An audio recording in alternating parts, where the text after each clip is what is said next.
الحمد لله رب العالمين والصلاة والسلام على أشرف الأنبياء والمرسلين وعلى آله وأصحابه أجمعين. قال الله تبارك وتعالى فأما من أعطى واتقى وصدق بالحسنى فسنيسره لليسرى. سورة الليل آیت نمبر 5 اور 7.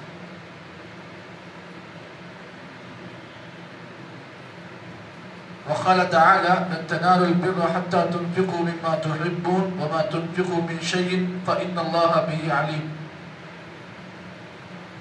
محترم سامعین اکرام، بزرگوں اور نوجوان بھائیوں، گزشتہ درس میں آپ حضرات کے سامنے اس بات پر گفتگو ہوئی تھی کہ دنیا میں ہر انسان کو آخرت کے کاموں کے لیے ایک دوسرے سے سبقت کرنا چاہیے، ایک دوسرے سے مقابلہ کرنا چاہیے. اس باب کے تحت آپ کے سامنے 3 حدیثیں بیان کی گئی. آج کے درس میں ایک دوسرا نیا باب شروع ہوا ہے، باب فضل الغنی الشاکر. اس بات کا بیان کہ وہ مالدار جو شکر گزاری کرتا ہے، اس کی فضیلت. یعنی اس کا مطلب یہ ہے کہ ایسا مالدار جو مال آ جانے کے بعد اللہ تعالیٰ کا شکر ادا کرتا ہے، ایسے مالدار کی فضیلت. اس باب میں بہت ساری حدیثیں مؤلف نے بیان کی ہیں. سب سے پہلے اللہ تعالیٰ نے قرآن مجید کی جو آیت کریمہ آپ کے سامنے میں نے بیان کی، اللہ نے فرمایا فَأَمَّا مَنْ أَعْطَى وَاتَّقَى وَصَدَّقَ بِالْحُسْنَى فَسَنُيَسِّرُهُ لِلْيُسْرَى. اللہ فرماتے ہیں وہ انسان جس کو ہم نے مال عطا کیا اور وہ انسان مال اللہ کی راہ میں خرچ کرنے کے بعد اللہ سے ڈرے اور وَصَدَّقَ بِالْحُسْنَى اور جنت کی تصدیق کرے. اللہ فرماتے ہیں فَصَدَّقَ بِالْحُسْنَى فَسَنُيَسِّرُهُ لِلْيُسْرَى. ہم اس کے لیے جنت کے راستے کو آسان کرتے ہیں. معلوم کیا ہوا، ایک انسان کے زندگی میں دولت آ جانے کے بعد اگر کوئی انسان اللہ کی راہ میں مال خرچ کیا، مال خرچ کرنا یہ بڑی بات نہیں ہے. مال خرچ کرنے کے بعد انسان کو ڈرنا چاہیے کہ میں جو اللہ کی راہ میں مال دے رہا ہوں صدقے کی شکل میں یا زکوٰۃ کی شکل میں، اللہ تعالیٰ اگر چاہے تو میرا یہ پیسہ قبول بھی کر سکتا ہے اور اللہ چاہے تو میرا یہ پیسہ رد بھی کر سکتا ہے. تو انسان کو اللہ کی راہ میں دینے کے بعد ڈرنا بھی چاہیے. تو اللہ تعالیٰ فرماتے ہیں وَصَدَّقَ بِالْحُسْنَى، اور ساتھ ہی ساتھ جنت جس کا اللہ نے وعدہ کیا ہے اس کی آدمی تصدیق کرے، اس بات کی تصدیق کرے ہاں ایک نہ ایک جنت مجھے حاصل کرنی ہے. تو اللہ نے فرمایا ہم اس انسان کی زندگی میں جنت کے راستے کو اس کے لیے آسان کرتے ہیں. تو معلوم کیا ہوا، جنت کا جو راستہ ہے بڑا کٹھن ہے.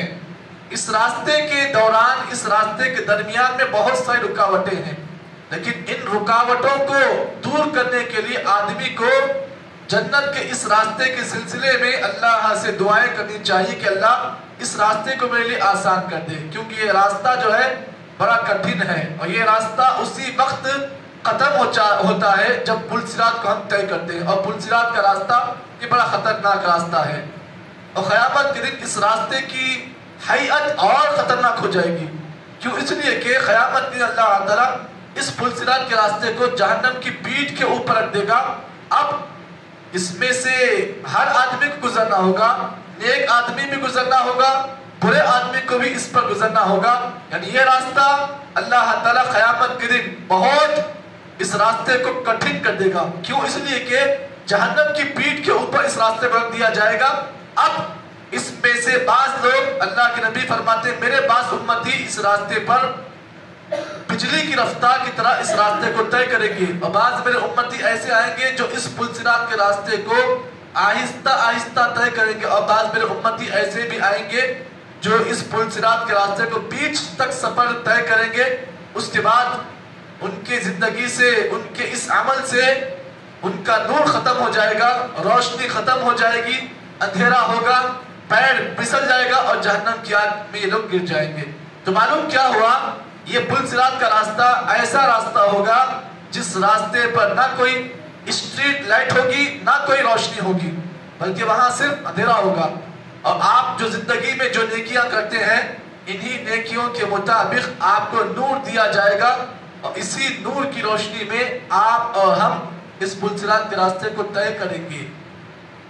تو معلوم کیا ہوا، جس طریقے سے ایک بیٹری ہوتی ہے ہم اس میں شل ڈالتے ہیں تو بیٹری کی روشنی تیز ہوتی ہے، اور جب شل کمزور ہو جاتا ہے، اس کا پاور کمزور ہوتا ہے تو روشنی بھی دھیمی ہو جاتی ہے۔ تو پلصراط کے راستے پر اعمال کی روشنی یہ آپ کو جنت کے راستے کے لیے آسانی کا کام کرتی ہے۔ اگر اس روشنی کو اگر آپ کمزور کر لیں گے تو پھر روشنی کیا ہوگی؟ بیچ میں رک جائے گی، آپ کا پیر پھسل جائے گا اور آپ جہنم کے حوالے ہو جائیں گے۔ تو معلوم کیا ہوا؟ انسان کو یہ بات یاد رکھنی چاہیے کہ جنت جس کا اللہ نے اس سے وعدہ کیا ہے یہ ایسے ہی آرزوؤں سے اور تمناؤں سے ملنے والے نہیں ہے، بلکہ اس جنت کو حاصل کرنے کے لیے محنت بھی اتنی ہونی چاہیے۔ اس سلسلے میں اللہ کے نبی صلی اللہ علیہ وسلم نے بہت ساری حدیثیں بیان کی ہیں، اور اس باب میں یہ بات بیان کی گئی کہ اللہ تعالیٰ نے اس دنیا میں مالداری کے لحاظ سے لوگوں کی دو قسمیں بنائی ہے۔ مالداری کے لحاظ سے لوگوں کی دو قسمیں ہیں۔ پہلی قسم کا آدمی وہ ہے جو مال کماتا ہے، دولت اس کو مل جاتی۔ کیسے ملتی؟ حرام کام کر کے، وڈی کھا کر، رشوت دے کر، سود دے کر اپنے مال کو اضافہ کرتا ہے۔ دنیا میں اس آدمی کو بھی دولت مند لوگ کہیں گے، پیسہ ہے نا اس کے پاس، اسی لیے اسے لکھ پتی اور خراب پتی، ارب پتی کے نام سے لوگ اسے یاد کریں گے۔ اللہ تعالیٰ کے پاس ایسے دولت کی اور ایسے دولت مند آدمی کی کوئی اللہ کے پاس حیثیت نہیں ہے، اس لیے کہ اس کی دولت جو اس نے حاصل کی ہے وہ حرام طریقے سے اس نے حاصل کی ہے۔ تو یہ بھی ایک دولت والا آدمی ہے، ایک دولت مند آدمی وہ بھی ہے جو دنیا میں اللہ تعالیٰ اسے مال عطا کرتا ہے، لیکن وہ کیا کرتا ہے؟ مال کمانے کے بعد اپنے اس مال میں اللہ کی راہ میں وہ خرچ کرتا ہے، اور اس کا مال کمانے کا طریقہ کیا ہوتا ہے؟ اس کے مال کمانے کا طریقہ حلال طریقے سے ہوتا ہے۔ وہ مال کماتا ہے، کیسے کماتا ہے؟ حلال طریقے سے کماتا ہے۔ تو اللہ تعالیٰ کے پاس ایسے مالدار کی بہت بڑی فضیلت ہے جو مال کمانے کے بعد اسے اللہ تعالیٰ کی راہ میں خرچ کرتا ہے۔ تو اللہ تعالیٰ کے پاس ایسے ہی مالدار کی بڑی اہمیت ہے، اور شریعت اسلامیہ میں ایسے ہی مالدار کو شکر گزار مالدار بتایا گیا ہے۔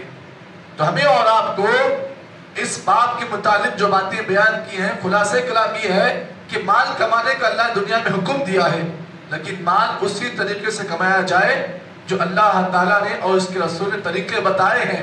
اگر ہم انہی طریقوں پر مال کمائیں گے اور اللہ کی راہ میں خرچ کریں گے، تب جا کر ہم اللہ تعالیٰ کی نگاہ میں اصلی مالدار بن سکتے ہیں۔ اللہ دعا کریں کہ اللہ تعالیٰ مجھے اور آپ کو جتنی باتیں اس تمہیدی طور پر آپ کے سامنے بیان کی گئی ہیں، اللہ صحیح معنی میں عمل کی توفیق عطا فرمائے۔ سبحان اللہ بحمدہ، سبحانک اللہم وبحمدک، نشہد ان لا الہ الا انت، نستغفرک ونتوب الیک۔